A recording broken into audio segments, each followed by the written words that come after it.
Welcome back to Nigeria 2015. Let's take a look at the headlines now with Imana Amawe. Hello, Chamberlain.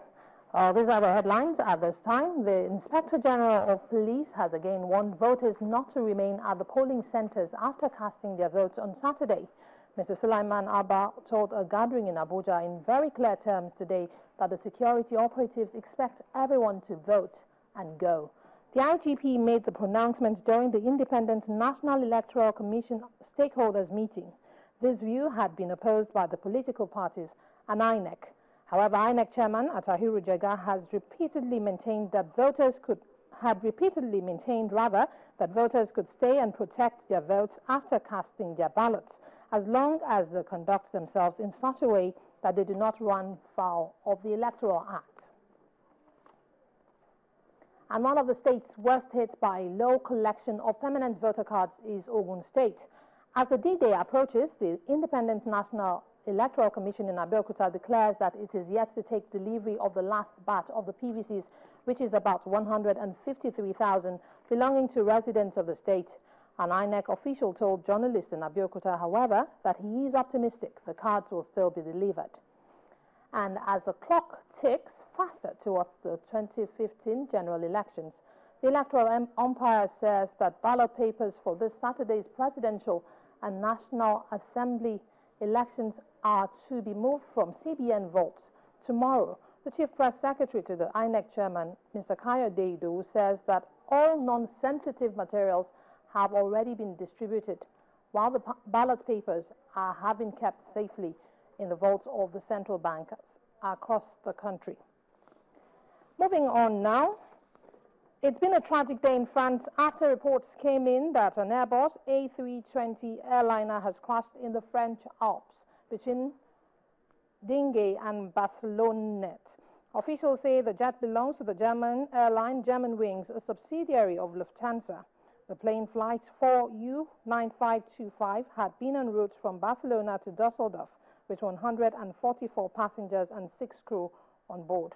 French President François Hollande said the conditions of the accident, which have not yet been clarified, leads authorities to think there are no survivors. And those are the headlines at this time. I'm Iman Amawe. It's back to you, Chamberlain, for the rest of Nigeria 2015.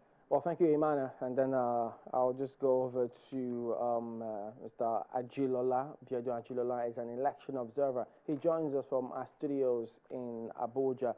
Biodun, as an observer for these elections, already that part where the IGP says, well, don't stay there when you cast your vote, go home. And now Captain Umar talks about the security situation that we're faced with in this country. What's your impression of if people vote, some want to stay, others think, look, we'll just have to be sure that our votes count this time. How do you see this playing out on the day? Good evening. Thank you for having me. First of all, I think there are two issues. The first is what is the legal right thing to do? Is it illegal for someone to wait for the announcement of results at the polling unit? That's the first thing. Second of all, with the security situation we have in the country, would it be appropriate to have huge crowds of people waiting behind? So these are the two issues. I think, first of all, if you have people waiting behind because they want to be sure of their ballots being counted, you cannot blame them, because we've had a history where people believe that results do not reflect how they voted. So if anybody is interested in knowing the outcome of the result at the polling unit, I don't think you can blame that person. He has a genuine right, and he's allowed to do so. So far, he maintains the legal distance from that, the counting. Second of all, the security situation. We have a very tense security situation in the country. As you know, several people will try to take advantage of the elections to probably want to wreak havoc and stuff like that. So there's also that concern. But I think what the IGP is trying to do, if I understand the way he's saying it, is an advice. And I think he said advice. So he's trying to say this in order to minimize the number of people that wait behind. But I don't think that anybody who chooses to wait behind should feel that he cannot wait behind if he so chooses. because he is not prevented from doing so. It's not loitering. Because if you cast a ballot, you have a right to know the outcome of the result at the polling unit. There is nothing wrong with that. But of course, we also want to ensure that because of the security situation, we minimize unnecessary crowd at the polling unit. So personally, also we have observers who will be deployed. We will also have party agents who will also be there to also be able to assess what happens. And the real role of a party agent is to actually confirm if the results in that polling unit reflect the results of the party according to how the ballots were counted openly. So to some extent, there is enough measure to ensure that parties are protected in terms of results being released at the polling unit. But if a voter wants to stay behind and he keeps the acceptable distance, I don't think you can prevent him. And it's good to advise, but again, I think if somebody chooses to stay, I think he should be permitted to do so. All right, Captain Omar, part of what was also said by the commission is that, yes, if you have to be sure that if you're going to stay behind, you have to conduct yourself decently. But the legal distance there, I think they said it's 300 meters or something. That's improbable. How could we stay 300 meters? But the thing is, have we forgotten also that insurgents who were routed in the northeast, some of them just disappeared into the crowd. We don't know where they are, how they are. So how wise or advisable would it be for people to wait on that day? Indeed, if you asked me, I would say if you choose to wait, then you are exposing yourself to an element of risk. But then that does not make waiting illegal. And having said that, I would also want the law enforcement agencies to balance it up with accommodating, you know, a scenario whereby people will indeed choose to wait to see. How will that happen? Because in part of the presentation today, the IGP, that can pop up, where he was talking about the amount of officers who will be available for polling units. So if you have if you have a huge number of people, it will be overwhelming for just 3. That's where the CPED concept comes in. I hope somebody out there will be taking a look at it.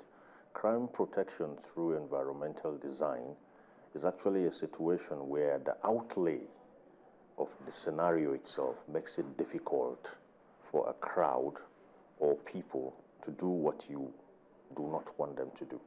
Typical example of that is what you see in your stadiums when movement is actually canalized in certain areas and open in others. So we should be seeing polling units have what you can call levels of cordons or perimeters, depending on the sensitivity and closeness to the ballot boxes. So we can actually have a situation where you actually have movement canalized through a process where you go through all the detectors, cast your votes, and then exit is also canalized, takes you straight out. Beyond the cordons of the polling booth, if you decide to mill around, if you decide to cluster up, then you couldn't actually have a situation that will directly affect or be inimical to the safety of the polling booth and the officials. Because anybody who is going to cause a problem will want to do it in there where the elections are going on. But basically, when you look at it, the whole thing, I should say, going forward, we should begin to consider a situation where we'll have a standard plan for a polling booth. A standard polling booth should be something you can actually move and set up anywhere, and it should come prefabricated with all these concerns I have mentioned. That's where the logistics come in for the commission. Yes, indeed. Let me bring Ms. Ajilola in. You've observed elections, and will be this one perhaps. In terms of the standard practice of how a polling unit should look like, have you had any briefing from the commission? What did they say this time? Yeah, actually, the commission has done quite a lot in terms of educating stakeholders and observers. First of all, if you consider last week, Thursday, 19th of March, there was a briefing of all accredited observer groups in Abuja, which also was an opportunity for the observers to get acquainted with the issues relating to this election. Also, you might realize that this election, there are 3 different ballot boxes for presidential, for senatorial,